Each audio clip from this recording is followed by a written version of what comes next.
पूर्णम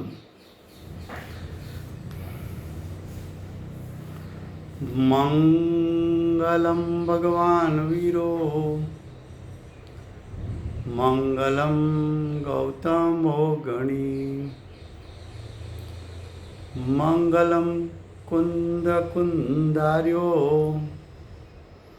जैन धर्मोस्तु मंगलम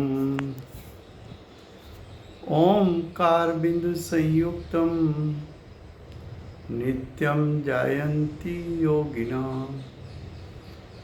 कामदं मोक्षदं चैव ओंकाराय नमो नमः। अहोपकार जिनवरनो कुंदनो ध्वनि दिव्यनो जिन कुंद ध्वनि आप्या अहो आ गुरु काननो तुझ ज्ञान ध्यान नो रंग अमया दर्श रहो ओ शिव पद तक तुझ संग माता हाथ करो।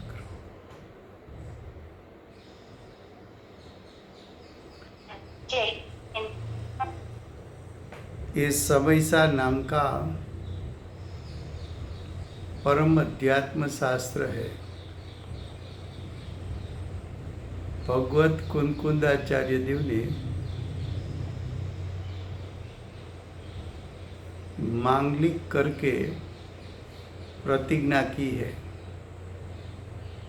कि मैं समयसार को कहूँगा। समयसार का अर्थ है आत्मा का त्रिकाल शुद्ध स्वभाव। उसका कथन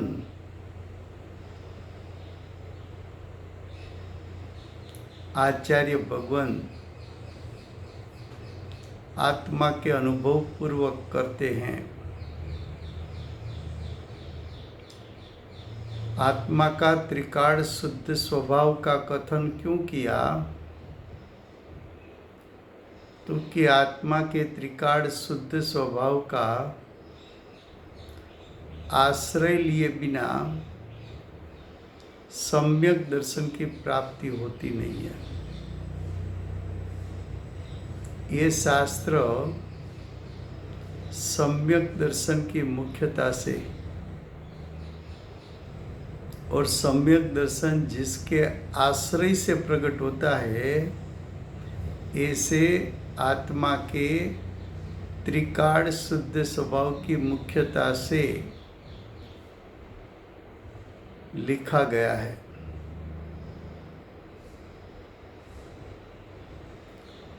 इसमें जीव जीव अधिकार चलता है। जीव जीव हाँ जी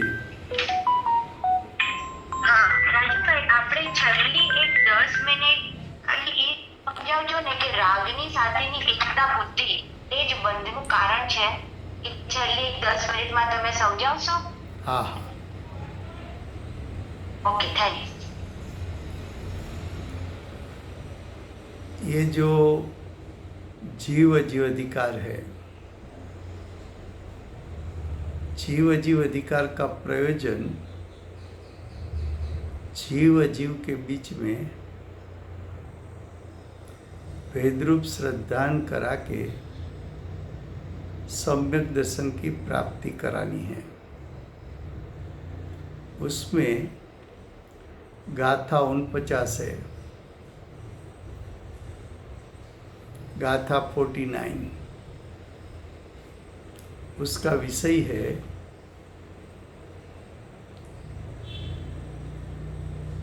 कि जीव और अजीव दोनों को उसके लक्षण के माध्यम से जानकर दोनों के बीच में भेदरूप श्रद्धान करके सम्यक दर्शन प्राप्त करना है। तो उसमें जीव का लक्षण चेतना बताया। जीव का लक्षण नास्ति से जीव रस रहित है, जीव गंध रहित है, जीव रूप रहित है,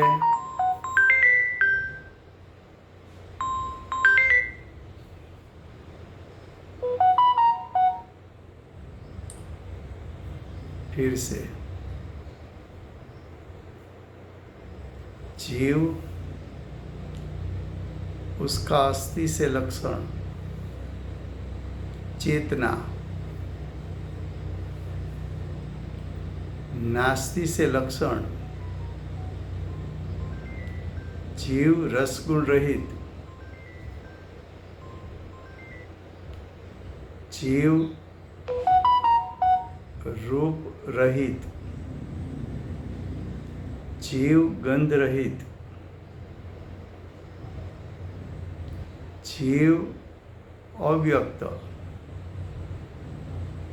जीव 5 इंद्रिय से गोचर नहीं है,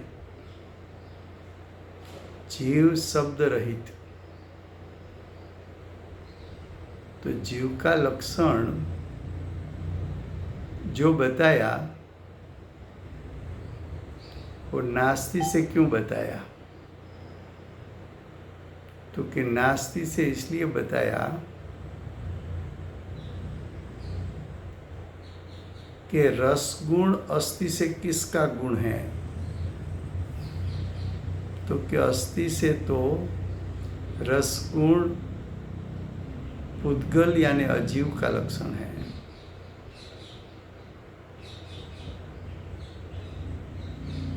वर्ण गुण अजीव यानी पुद्गल का लक्षण है।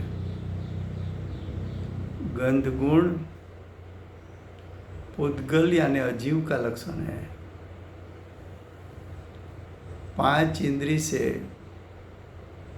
जिसको जान सके ऐसा तो रूपी पदार्थ है, पुद्गल है। और शब्द रचना वो तो पुद्गल का कार्य है।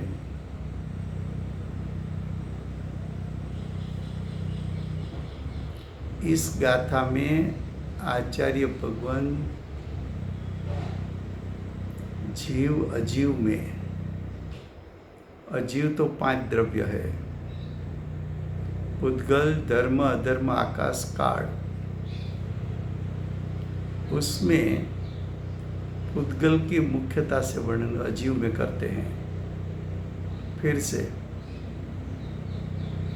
अजीव द्रव्य 5 है, पुद्गल, धर्म, अधर्म, आकाश और काल।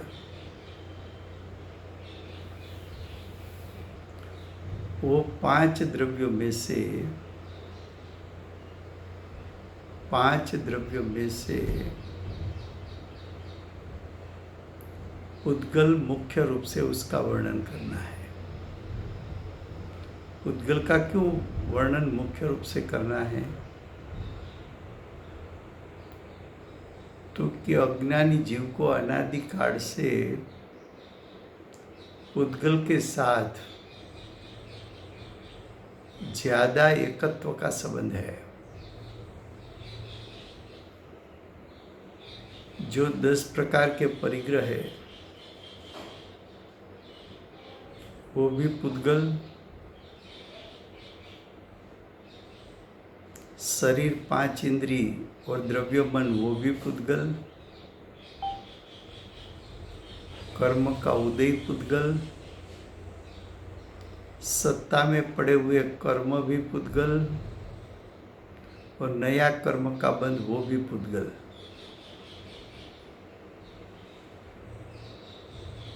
तो अजीव में पुद्गल की मुख्यता करके इस गाथा में वर्णन करना है। एक बात। दूसरी बात, पुद्गल के साथ जीव का अनादिकाल से निकटवर्ती संबंध है।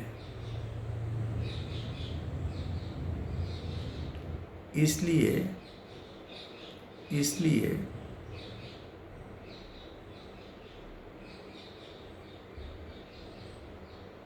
पुद्गल के साथ एकत्व ज्यादा है। पुद्गल द्रव्य है तो स्थूल, क्योंकि रूपी है और 5 इंद्रिय का विषय बन सकता है। जीव तो अरूपी है। अरूपी जीव 5 इंद्रिय का विषय बन नहीं सकता, इसलिए जीव व्यक्त नहीं है, अव्यक्त कहा। अब जीव पुद्गल के बीच में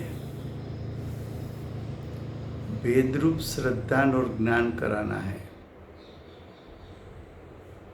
तो जीव का लक्षण है और रस यानी रस रहित,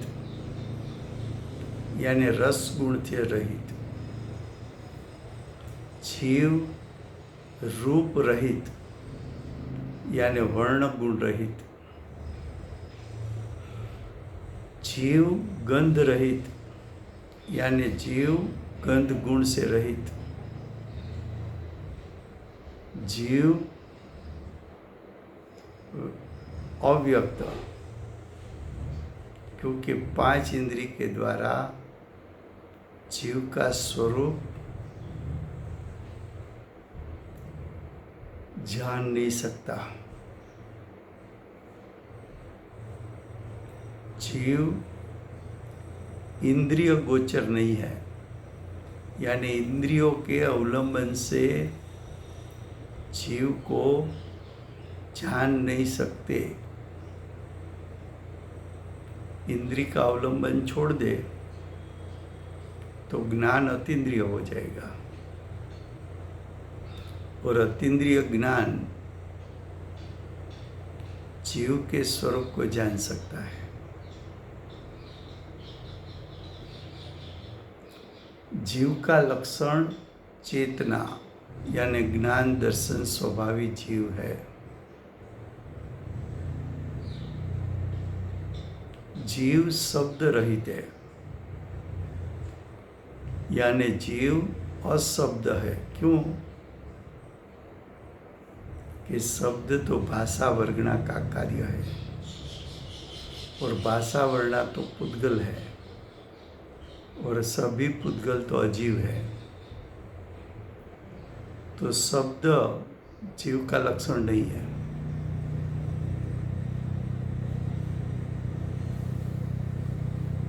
दूसरा, शरीर का आकार दिखने में आता है, जिसको संस्थान कहते हैं, लेकिन जीव का आकार तो अरूपी है। इसलिए जीव अनिर्दिष्ट संस्थान वाला है। फिर से गुजराती में,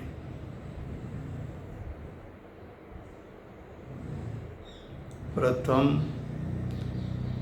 सामान्य न्याय से गाथा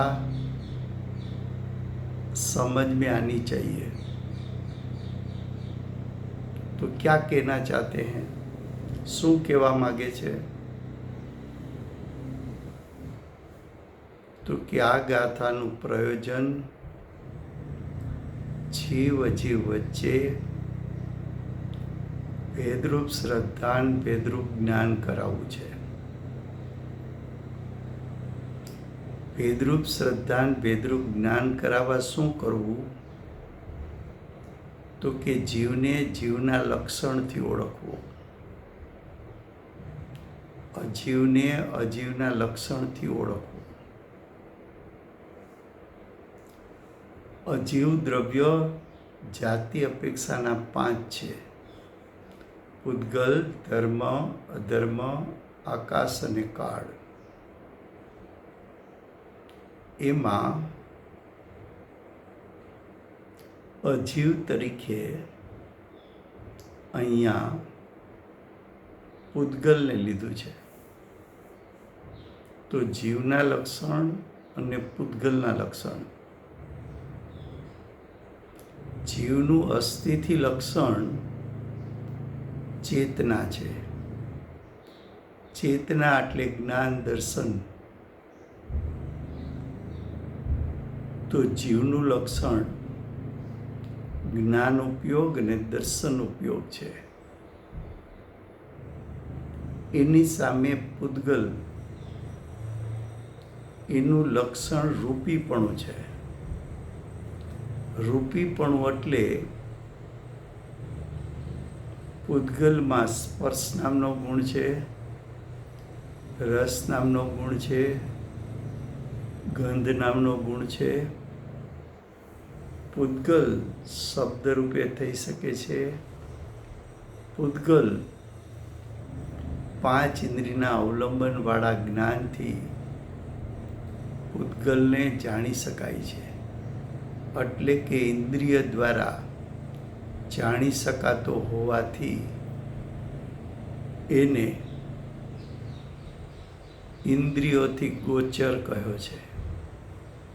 જ્યારે જીવને ઇન્દ્રિય જ્ઞાન દ્વારા જાણી શકાતો નથી, માટે ઇન્દ્રિયોથી અગોચર કહ્યો છે. શરીરનો આકાર એને સંસ્થાન કહેવામાં આવે છે.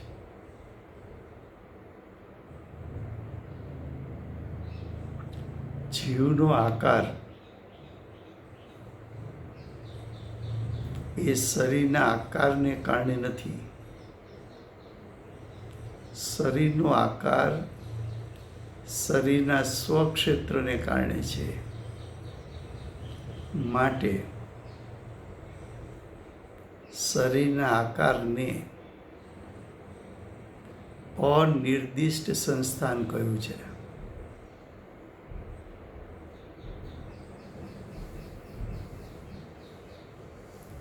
इतनी बात પરિવાર રાજુભાઈ અનિર્દિષ્ટ સંસ્થાન સમજાવો ને. અનિર્દિષ્ટ સંસ્થાન પરિવાર નિમિત્ત અપેક્ષાએ જીવનો આકાર શરીરના આકાર પ્રમાણે છે એમ કહેવાય. પણ શરીરનું નિમિત્તપણું ન લઈએ તો જીવનો આકાર અરૂપી આકાર એક તો પોતાના પ્રદેશત્વ ગુણને કારણે છે. દરેક દ્રવ્યમાં પ્રદેશત્વ નામનો એક સામાન્ય ગુણ છે. એ પ્રદેશત્વ ગુણને કારણે દ્રવ્યને કોઈને કોઈ આકાર હોય છે. શરીરનો આકાર રૂપી હોવાથી જાણી શકાય છે, જ્યારે જીવ અરૂપી હોવાથી ઇન્દ્રિય જ્ઞાન દ્વારા એને જાણી શકાતો નથી. માટે એને સંસ્થાન રહિત અનિર્દિષ્ટ એટલે કે સંસ્થાન રહિત એટલે કે આકાર રહિત એટલે કે રૂપી આકાર રહિત કયો છે. એનો વિસ્તાર વિશેષપણે ટીકાકાર આચાર્ય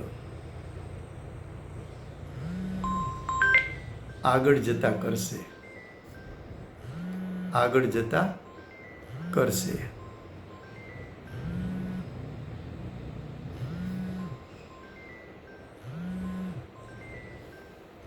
હવે જુઓ,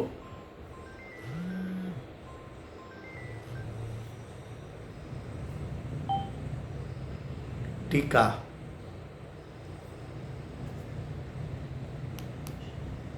ટીકાના જે વાક્ય વાંચું છું એ બધા વાક્ય જુદા પાડીને આપણે વાંચીએ છીએ. જુઓ, ટીકા. જે જીવ છે તે ખરેખર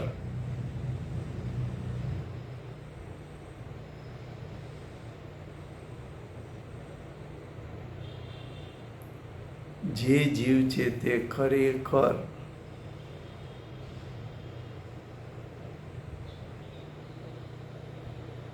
પૂતગલ દ્રવ્યથી અન્ય જીવ કેવો છે? પૂતગલ દ્રવ્યથી અન્ય. અન્ય એટલે જુદો, પૃથક.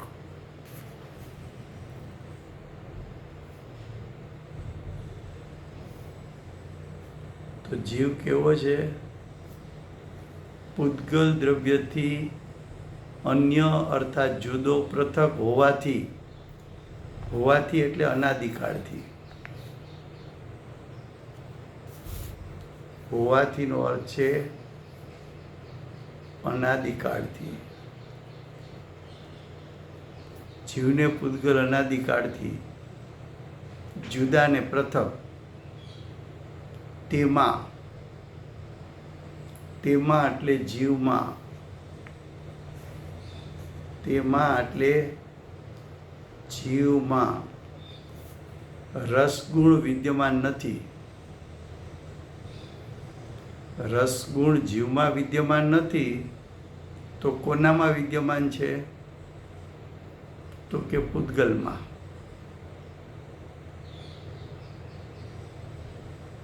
તો જીવમાં જે જીવ છે તે ખરેખર પૂતગલ દ્રવ્યથી અન્ય હોવાથી તેમાં રસગુણ વિદ્યમાન નથી, માટે અરસ છે. તો જીવને કેવો કીધો? અરસ કીધો. અરસ એટલે રસગુણ રહિત. રસગુણ રહિત શું કામ કીધો? તો કે રસગુણ તો પૂતગલ દ્રવ્યનો ગુણ છે, જીવનો નથી. છતાં અજ્ઞાની એમ માને છે કે પૂતગલને ભોગવતા એમાં રહેલો આસ્વાદ રસ એ મને પ્રાપ્ત થાય છે, એવું અજ્ઞાની માને છે. હવે અજ્ઞાનીની માન્યતા તોડવી છે, એટલે કે વિપરીત શ્રદ્ધાને છોડાવવું છે. આપણે દ્રવ્યની વ્યાખ્યા કરી હતી ત્યારે એમ કીધું હતું કે દ્રવ્ય અનંત ગુણાત્મક છે. અનંત ગુણાત્મક હોવાથી દ્રવ્યમાંથી ગુણ વિખેરાઈને જુદા પડી શકતા નથી. તો પૂતગલ પરમાણુમાં અનંત ગુણો છે. એમાં એક રસ ગુણ એનો અસાધારણ ગુણ છે. તો પૂતગલનો અસાધારણ ગુણ રસગુણ પૂતગલથી જુદો પડી શકતો નથી.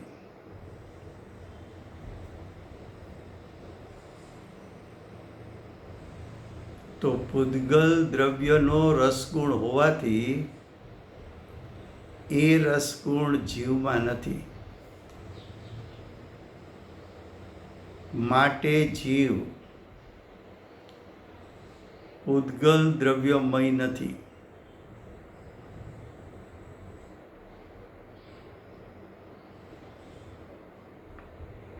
માટે આ શરીરના દેખાતા રસો અથવા પૂતગલના દેખાતા રસગુણ રૂપી ગુણ ખાટું મીઠું તીખું એ રસગુણના પરિણામ છે. એ રસગુણ પૂતગલનો ગુણ છે, જીવનો ગુણ નથી.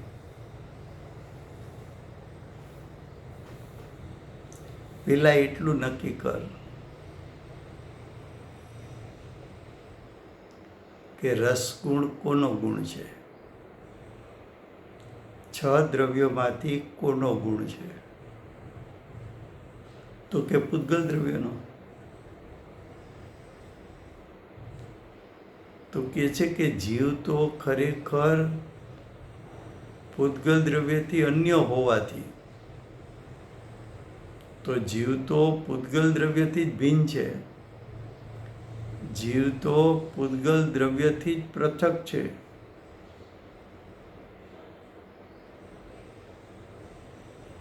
જીવ અને પૂતગલ દ્રવ્ય બંનેના દ્રવ્ય ક્ષેત્ર કાળભાવ જ જુદા છે.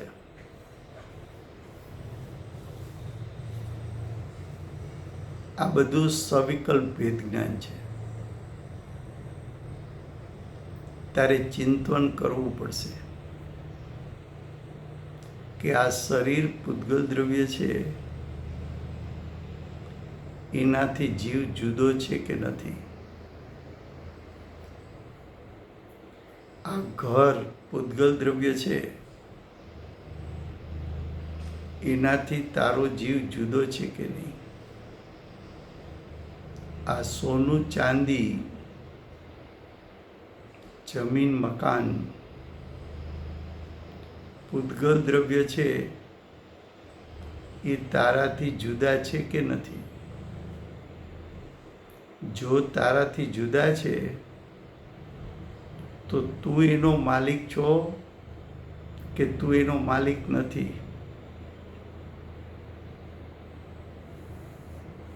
અમે 5 લાખ દાનમાં આપ્યા,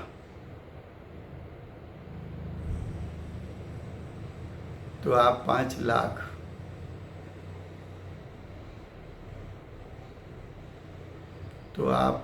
લાખ એનો માલિક તું છો કે એનો માલિક પૂતગલ દ્રવ્ય છે? આ ઘર અમારું છે, અમે માથે ઊભા રહીને બનાવ્યું છે. એક એક વસ્તુ બહારથી લાવ્યા છીએ. તો આ ઘર પૂતગલ દ્રવ્ય છે, તો પૂતગલ દ્રવ્યનું માલિક પૂતગલ દ્રવ્ય છે કે પૂતગલ દ્રવ્યનો માલિક જીવ છે?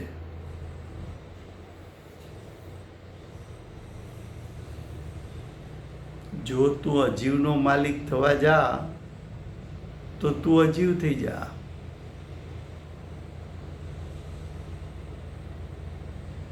તો જીવ પૂતગલ દ્રવ્ય નથી, માટે રસગુણ એ જીવનો ગુણ નથી, માટે જીવ અરસ છે.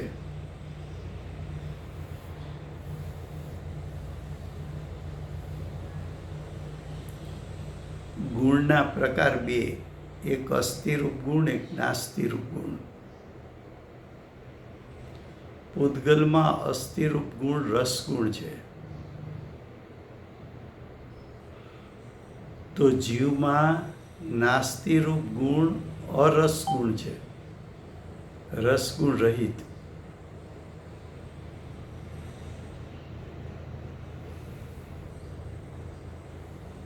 તો જીવ છે કેવો? તો કે જીવ પૂતગલ દ્રવ્યનો માલિક નથી. જીવ પૂતગલમય થતો નથી. જીવ તો ખરેખર ત્રણેય કાળ પૂતગલ દ્રવ્યથી અન્ય છે. પૂતગલ દ્રવ્યથી અન્ય પેલા 2 દ્રવ્યની જુદાઈ બતાવે છે, જીવ અને પૂતગલ વચ્ચે. પછી જીવ અને રસ ગુણથી જુદાઈ બતાવશે. પેલા પૂતગલ દ્રવ્યથી જુદાઈ.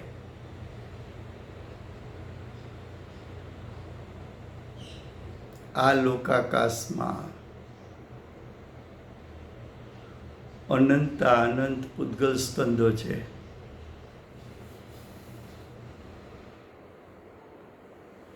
તારું આત્માનું ક્ષેત્ર છે,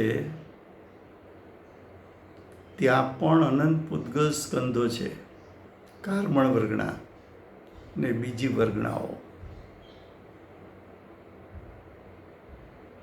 એ અનંતી કાર્મણ વર્ગણા કે અન્ય વર્ગણા એ પૂતગલમય, એનાથી તારો જીવ જુદો છે.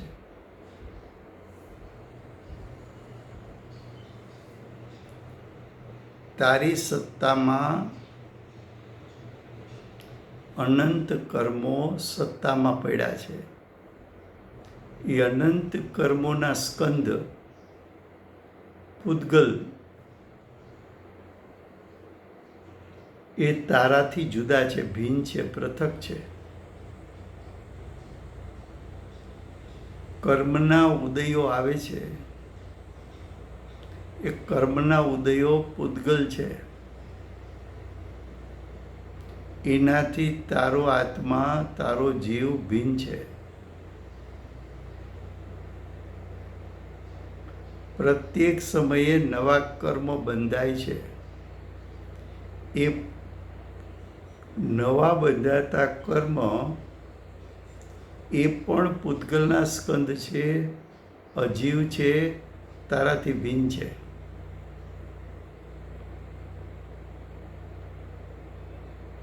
આ શરીર, પાંચ ઇન્દ્રિય અને દ્રવ્ય મન એ પણ પૂતગલ છે, એ તારા જીવથી ભિન્ન છે. અને બહારમાં મળેલા સંયોગો, સોનું ચાંદી જમીન મકાન, એ 10 પરિગ્રહમાંથી જેટલા અચિત પદાર્થો એટલે કે પૂતગલના સ્કંદો એ જીવથી ભિન્ન છે.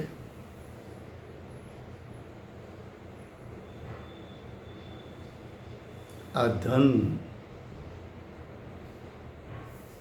એનો માલિક જીવ નથી. તો પેલા બોલમાં જીવ દ્રવ્યથી પૂતગલ દ્રવ્યની ભિન્નતા બતાવી. હવે બીજા બોલમાં કે છે,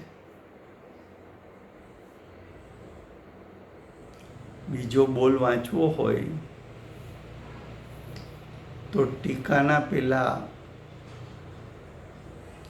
5 શબ્દ સાથે વાંચવાના. જે જીવ છે તે ખરેખર પૂતગલ દ્રવ્યના ગુણોથી પણ ભિન્ન હોવાથી, જો અહીંયા શું લીધું, पहला बोल में एम लीधु तू, सॉरी पहला बोल को हिंदी में बताते हैं. देखो प्रथम बोल हिंदी का क्या है, टीका का, जो जीव है वो वास्तव में पूतगल द्रव्य से अन्य होने से, क्या कहा कि जीव पूतगल द्रव्य से अन्य, अन्य का अर्थ है भिन्न है, पृथक है. होने से का अर्थ है जीव और पूतगल द्रव्य अनादिकाल से भिन्न है. आज से भिन्न है ऐसा नहीं, अनादिकाल से भिन्न है. तो जीव का द्रव्य क्षेत्र काल भाव उद्गल का द्रव्य क्षेत्र काल भाव अनादिकाल से भिन्न, ये लोकाकाश है, उसमें अनंत अनंत उद्गल स्कंद है। वो अनंत अनंत उद्गल स्कंद से जीव अनादिकाल से पृथक है, भिन्न है और अनंत काल तक भिन्न रहेगा, पृथक रहेगा। जीव का द्रव्य क्षेत्र काल भाव उद्गल का द्रव्य क्षेत्र काल भाव नहीं बन सकता। उद्गल का द्रव्य क्षेत्र काल भाव जीव का नहीं बन सकता। फिर भी अज्ञानी बोलता है, मैंने 5 लाख का दान दिया, तो धन पैसा वो तो पुद्गल द्रव्य है, वो तो स्पर्श रसगंध वर्ण गुण वाला है, पुद्गल है। और धन का और जीव का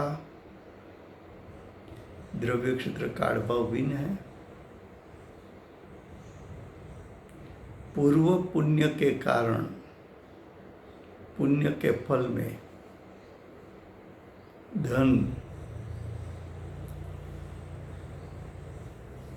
जीव के पास आया और जीव ने ममत्व करके ये धन मेरा है ऐसा ममत्व किया, तो ममत्व किया जीव ने, धन ने कराया नहीं है। तो जीव ने ममत्व किया, इसलिए अज्ञानी जीव कहता है कि ये धन मेरा है।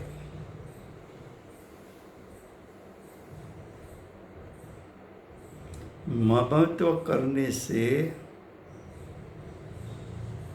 अचेतन उद्गलमय धन चेतन बनता जीव बन नहीं सकता।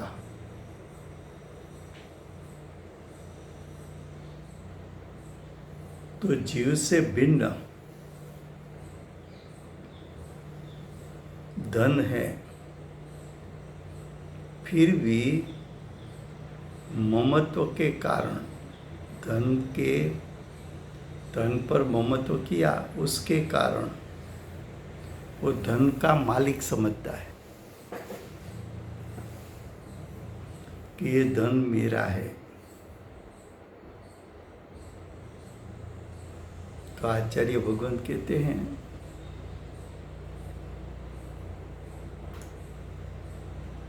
कि जीव तो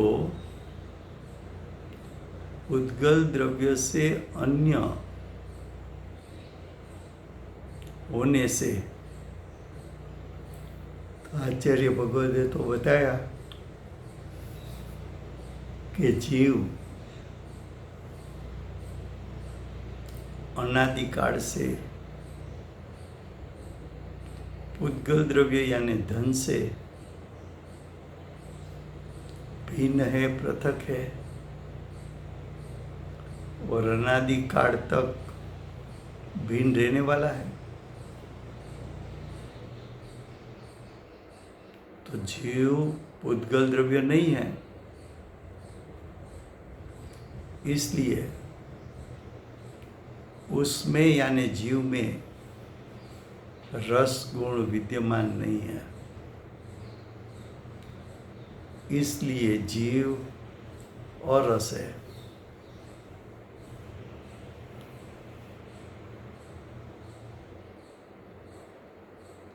तो प्रथम बोल में सविकल्प भेद ज्ञान ज्ञानी ने कराया। किसके बीच में भेद रूप श्रद्धा और ज्ञान कराया? तो कि जीव द्रव्य और पुद्गल द्रव्य। अब तू निर्णय कर ले कि तू जीव द्रव्य है कि पुद्गल द्रव्य है।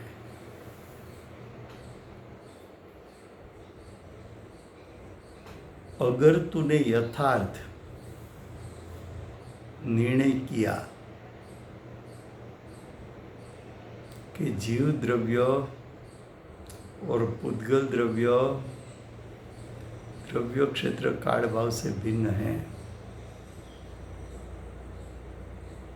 तो ऐसा श्रद्धान और ज्ञान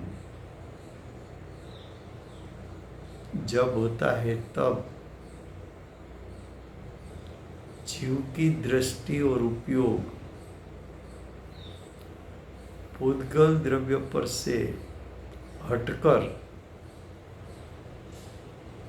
जीव के त्रिकाल शुद्ध स्वभाव पर दृष्टि और उपयोग जाने से जीव को सभ्य दर्शन ज्ञान चारित्र यानी मोक्ष मार्ग प्रकट होता है।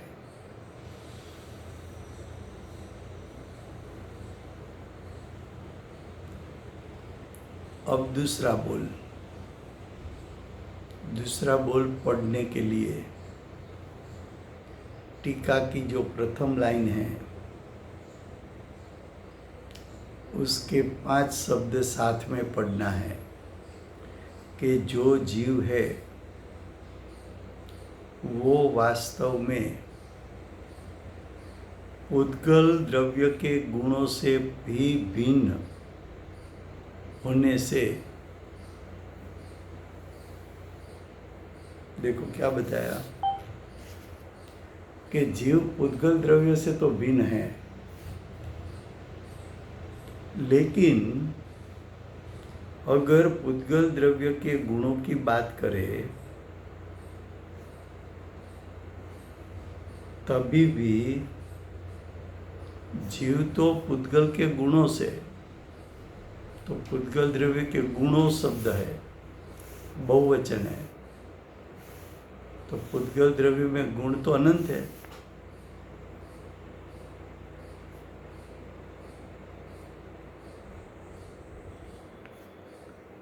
तो जीव पुद्गल के अनंत गुणों से भी भिन्न, भिन्न यानी पृथक, भिन्न यानी पृथक होने से का अर्थ अनादिकाल से है। देखो जीव द्रव्य यानी तेरा स्वयं का जीव, पुद्गल द्रव्यों के अनंत गुण उससे पृथक है, भिन्न है। क्यों? तो कि प्रत्येक द्रव्य का गुण प्रत्येक द्रव्य में द्रव्य की सत्ता के साथ उसका एकत्वपना होता है। तो पुद्गल के गुण हैं, वो पुद्गल के गुण का पुद्गल द्रव्य के साथ अनादि से अनंत काल एकत्व है। तो पुद्गल के गुण जीव के गुण तो बन नहीं सकते।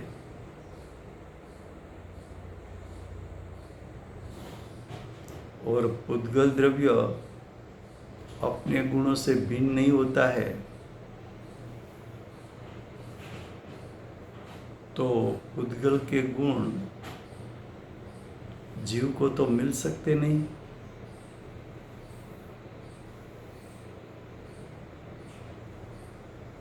यहाँ सिर्फ पे प्रथम एक गुण से बात करनी है, रस गुण से।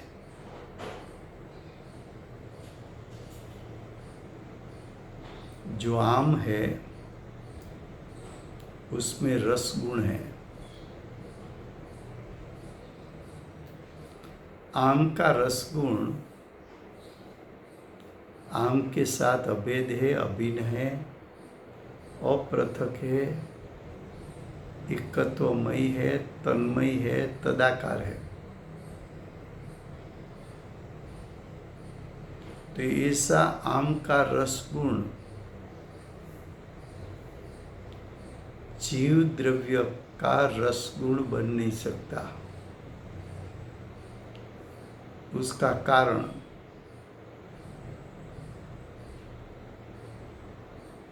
कि रस गुण पुद्गल की सत्ता में अभेद अभिन्न है, अपृथक है। रस गुण आम में से भिन्न नहीं हो सकता, इसलिए वो गुण भिन्न होकर जीव में प्रवेश नहीं कर सकता। दूसरा, जीव में एक अगुरु लघु गुण है जो द्रव्य की द्रव्यता कायम रखता है। तो अगुरु लघु गुण के कारण, जीव के अगुरु लघु गुण के कारण जीव की सत्ता में पुद्गल का रस गुण प्रवेश नहीं कर सकता।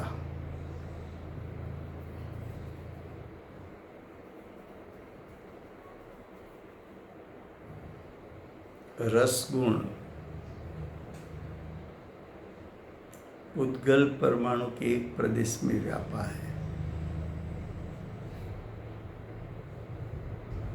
और आत्मा असंख्यात प्रदेशी द्रव्य है।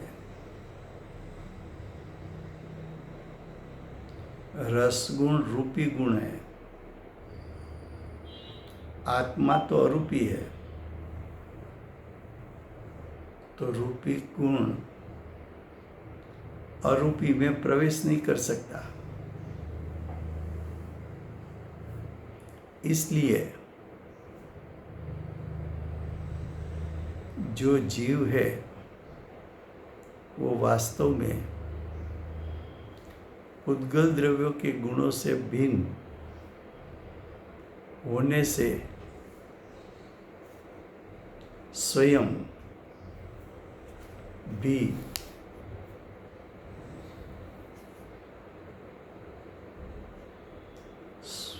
स्वयं का अर्थ है जीव,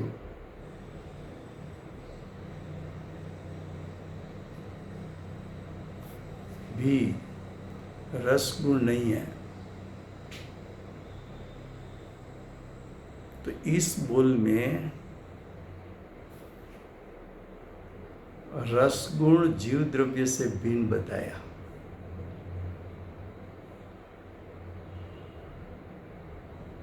अज्ञानी की मान्यता ऐसी है कि मैंने आम खाया तो आम का रस गुण, उसकी मिठास मुझे मिल गई। तो आचार्य भगवान सिद्धांत से बताते हैं कि पुद्गल द्रव्य का रस गुण पुद्गल द्रव्य की सत्ता से भिन्न हो सकता नहीं है। इसलिए रस गुण तुझे मिलता नहीं है। रस गुण तुझे मिलता नहीं है, लेकिन रस गुण के प्रति ममत्व के कारण ये रस गुण का मैंने आस्वाद लिया, ये रस गुण मुझे मिल गया, ऐसी तेरी मिथ्या मान्यता है। अगर रस गुण मुझे मिलता नहीं है, ऐसा यथार्थ श्रद्धा और ज्ञान किया, तो वो जीव पुद्गल के रस गुण का महिमा को छोड़कर रस गुण पर से दृष्टि और उपयोग हटाकर ज्ञायक पर दृष्टि और उपयोग लगाकर सम्यक दर्शन, सम्यक ज्ञान, सम्यक चारित्र जीव प्रकट कर सकता है।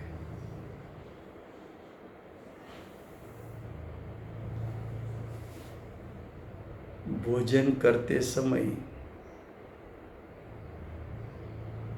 कभी सोचा है कि पुद्गल द्रव्य, उसका रस गुण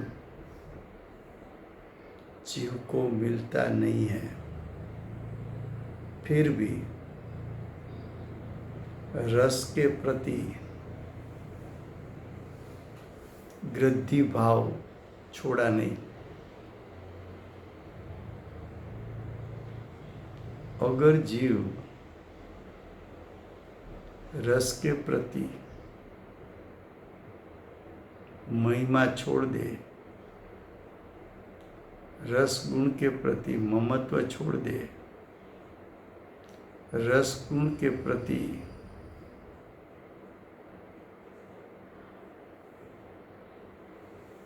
गृद्धि भाव छोड़ दे, तो रस गुण से रुचि छूट जाने से उसका दृष्टि और उपयोग रस गुण पर से छुटकर ज्ञायक स्वभाव सन्मुख होकर सम्यक दर्शन, ज्ञान, चारित्र प्रकट कर सकता है।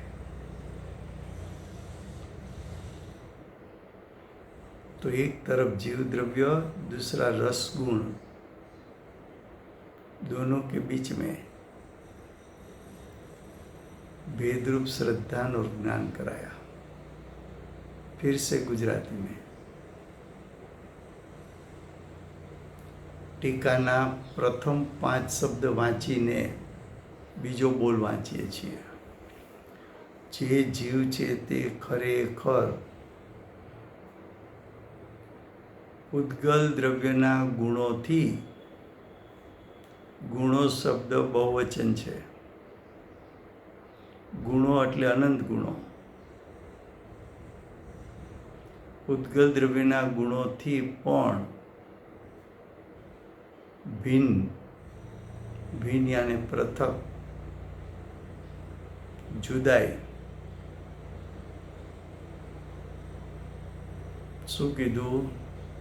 जीव तो खरेखर उद्गल द्रव्यना अनंत गुणोथी पण भिन्न होवाथी, पृथक होवाथी એટલે અનાદિકાળથી હતો। તો જીવ દ્રવ્ય રસ ગુણથી અનાદિકાળથી જુદો છે, પણ અમે તો હાફૂસ કેરી ખાધી ને,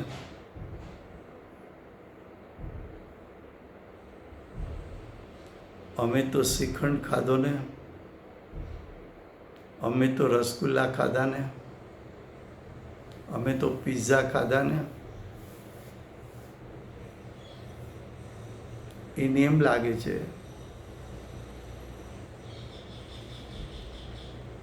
કે આ રસગુલ્લાનો રસગુણ, શ્રીખંડનો રસગુણ, કાજુ કતરીનો રસગુણ, पिज़ाનો रसगुण जाने जीवने मळी गयो।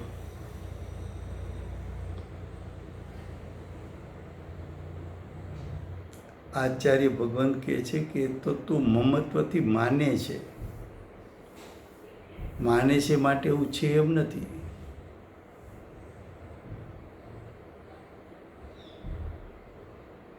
रसगुण जीवनो केम नथी?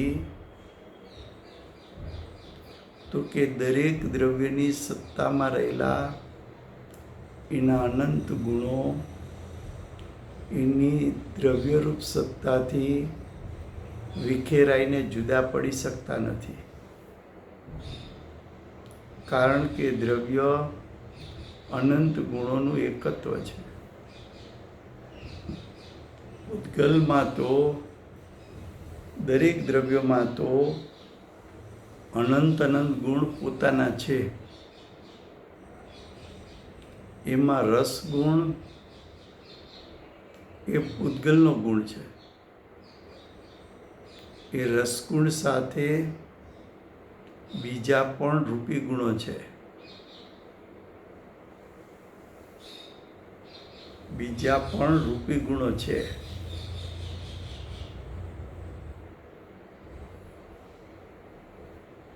એ રૂપી ગુણો એ તો પૂતગલમાં અભેદ છે. પૂતગલ દ્રવ્ય સાથે તન્મય છે, તદાકાર છે. પૂતગલ દ્રવ્યથી અપૃથક છે. પૂતગલ દ્રવ્યથી ભિન્ન થઈ શકતા નથી. તો પછી પૂતગલ દ્રવ્યનો રસગુણ જીવને મળે ક્યાંથી? કારણ કે દરેક દ્રવ્યના અનંત ગુણો પોતાની સત્તામાં અનાદિથી અનંતકાળ એકત્વપણે રહે છે. તો એ રસ નામનો ગુણ જીવથી જુદો છે. એ જીવનું સ્વરૂપ નથી. રસ ગુણ તો પૂતગલ દ્રવ્યનો ગુણ છે. પણ અજ્ઞાની શ્રીખંડ પૂરી ખાય, રસગુલ્લા ખાય, દૂધીનો હલવો ખાય,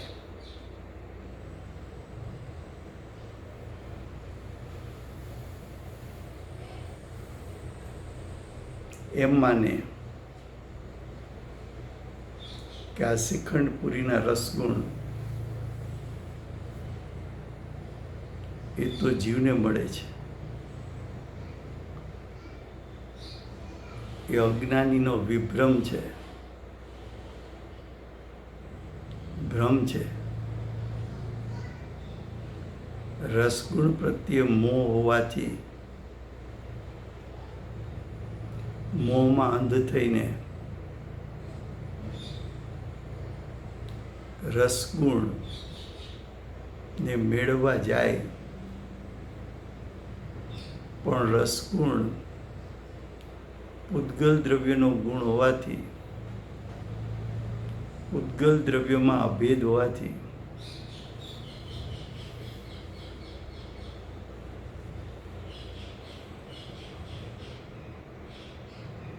પૂતગલ દ્રવ્યમાં અભેદ હોવાથી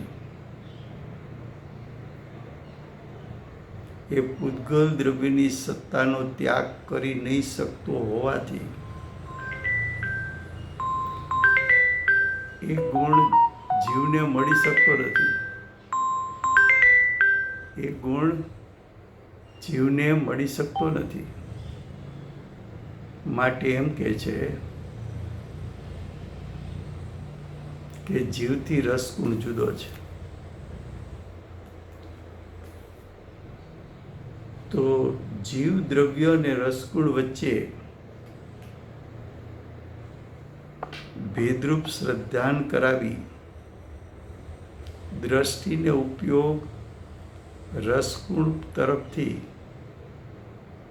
પાછો ખેંચી જ્ઞાયક સ્વભાવ પર રાખે તો જીવ સમ્યક દર્શક જ્ઞાન ચારિત્ર પ્રગટ કરે. સમય થયો છે. વર્તમાન ચોવીસીના આખરી તીર્થંકર બાલ બ્રહ્મચારી મહાવીર ભગવાનનો જય હો. મહાવિદ્ય ક્ષેત્રે બિરાજતા પ્રથમ તીર્થંકર, અનંત ચતુષ્ટયના ધારક, દિવ્ય ધ્વનિના દાતાર, શાસન ઉપકારી શ્રી સિમંદર ભગવાનનો જય હો. કળીકાળ સર્વજ્ઞ કેવળ જ્ઞાનની તળેટીમાં બેઠેલા મહાસમર્થાચાર્ય ભગવત શ્રી કુંકુંદાચાર્ય દેવનો જય હો. જીવ અજીવ વચ્ચે વેદ જ્ઞાનનો મંત્ર આપનાર, તીર્થના નાયક, તીર્થના સ્થાપક, તીર્થના પ્રવર્તક, પરમ કૃપાળુ શ્રી સદગુરુ દેવનો જય હો.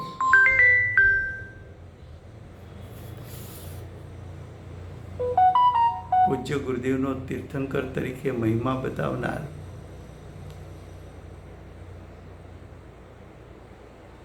તીર્થના નાયક, તીર્થના સ્થાપક, તીર્થના પ્રવર્તક, પ્રશમમૂર્તિ ભગવતી માતનો જય હો.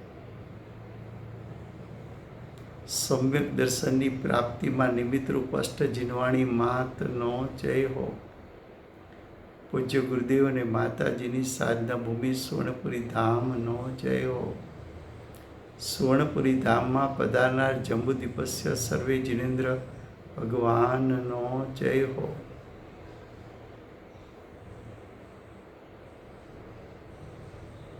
24 તીર્થંકર પૂર્વે મોક્ષે જનાર શ્રી બાહુબલી ભગવાનનો જય હો. વર્તમાન ગુરુ અને ધાતુકી વિદ્યા ક્ષેત્રના ભાવિ તીર્થંકર શ્રી સૂર્યકીર્તિ ભગવાનનો જય હો. ધાતુકી વિદ્યા ક્ષેત્રના ભાવિ તીર્થંકરના સમૂહસ્વરના મુખ્ય ગણધર દેવેન્દ્ર કીર્તિનાથ ભગવાનનો જય હો. પરમ દિગંબર જૈન ધર્મનો જય હો.